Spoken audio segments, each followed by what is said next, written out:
President Donald Trump spread an unfounded conspiracy theory Tuesday, suggesting that a 75-year-old man who is in critical condition after he was shoved to the ground at a protest by Buffalo, New York, police on June 4 is actually an antifa provocateur. Buffalo protester shoved by police could be an antifa provocateur. 75-year-old Martin Gugino was pushed away after appearing to scan police communications in order to black out the equipment, Trump tweeted Tuesday morning. The president was referring to a viral video of an incident showing police knocking over 75-year-old Martin Gugino while attempting to control protests against police violence in the western New York City. After being pushed by an officer, Gugino fell, appearing to hit his head on a sidewalk, and was ignored by dozens of officers as he bled from his ear, motionless. Video of the incident has set off yet another controversy over police conduct amid anti-racism and anti-police brutality protests. A number of the protests have been marred by police violence that has led to the firing or arrests of officers in Atlanta and Louisville. The two officers who allegedly pushed Gugino, Aaron Torgalski and Robert McCabe, were arrested Saturday and charged with second-degree assault but were released without bail. Torgalski and McCabe have received a great deal of support from their colleagues. 57 officers from the department's emergency response team have since resigned to protest their arrest. Meanwhile, Gugino remains in serious condition. As Vox's Rebecca Jennings has explained, Gugino is a community organizer. Trump's claim that Gugino may be an anti-fascist seems to have come from a broadcast from the right-wing One America News Network Tuesday morning, which cited an unfounded blog post on conservative Treehouse (CTH), claiming Gugino was employing what OANN described as an old trick used by Antifa to track police movements when he was pushed to the ground. The work of CTH's original report appears to depend entirely on conjecture, inferring that Gugino was attempting to use an app on his phone to capture police communications on behalf of Antifa because he has expressed far-left views on social media. In this slow-motion video, you will see Gugino using a phone as a capture scanner, wrote conservative Treehouse blogger Sundance Cracker. You might have heard the term skimming, it's essentially the same. Watch him use his right hand to first scan the mic of Officer 1, top left of chest. Then Gugino moves his hand to the communications belt of the second officer. However, the CTH story doesn't make any sense. Anyone with a police scanner app on their phone or access to a radio receiving police frequencies can listen in on police communications, which would be much more easily done from the safety of one's home than through the complicated scheme floated by conservative conspiracy theorists. It's concerning that the president would be so eager to run with a conspiracy theory that originated with an unnamed blogger, but this is not the first time Trump, or OANN, has done such a thing. OANN is a conservative news network available on DirecTV and Verizon's Fios, and has pledged to loyally cover and cover for the president since he was a candidate in 2016.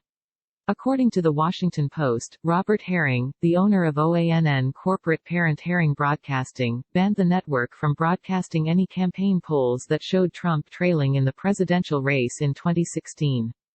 The network's coverage has only grown more pro-Trump since his election, and has enjoyed plenty of promotion from the president's Twitter account, where he has cited it more than 20 times this year.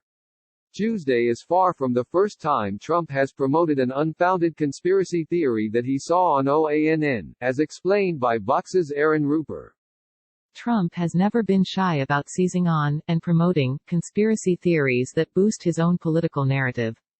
In late May, he promoted a false accusation against MSNBC host Joe Scarborough, claiming he was involved in the death of a former staffer.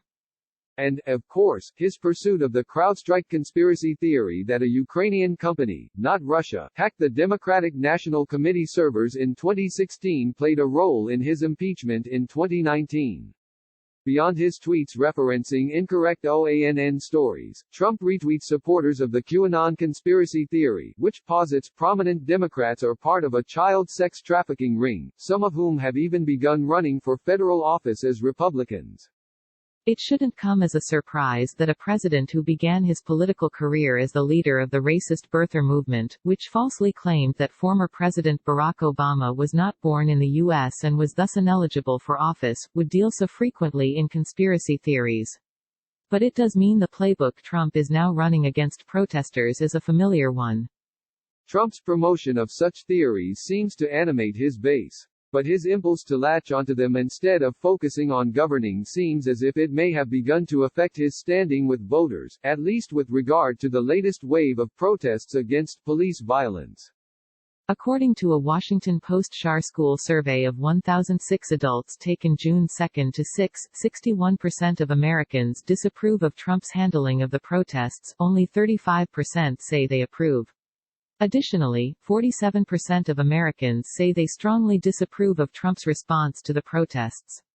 The poll has a margin of error of 3.5 percentage points. Other polls have had similar results, and they come as Trump has seen a recent dip in national electoral polls compared to his opponent, presumptive Democratic presidential nominee and former Vice President Joe Biden. These latest polls should be concerning to the president and his re-election campaign, but he is unlikely to see them on OANN. Trump has already tried to discredit them, hiring McLaughlin and Associates, which has made some notable errors in performing GOP polling, to incorrectly claim they're just a false flag operation.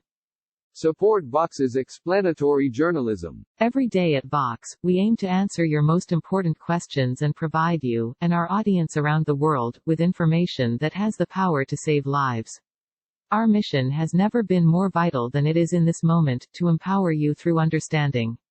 Vox's work is reaching more people than ever, but our distinctive brand of explanatory journalism takes resources, particularly during a pandemic and an economic downturn.